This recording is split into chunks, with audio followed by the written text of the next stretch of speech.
எங்களோட மார்னிங் கொஞ்சம் லேட்டா தாங்க ஸ்டார்ட் ஆகும். இங்கலாம் நல்லா குளிர் அடிச்சிட்டுருக்கு.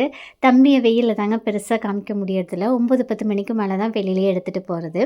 காலையில எழுந்ததுமே ஃபீட் பண்ணிட்டு டயப்பர்லாம் சேஞ்ச் பண்ணி, பர்ப் பண்ணதுக்கப்புறம் கிச்சனுக்குள்ளார வந்து பார்த்தா, அம்மா சூடா ஏதாவது ஒண்ணு பண்ணுவாங்க. அன்னைக்கு கொஞ்சம் எக்ஸ்ட்ரா ஸ்பெஷலுங்க. சீம்பால் கிடைச்சிருந்தது. இது எனக்கு ரொம்ப பிடிக்குங்க.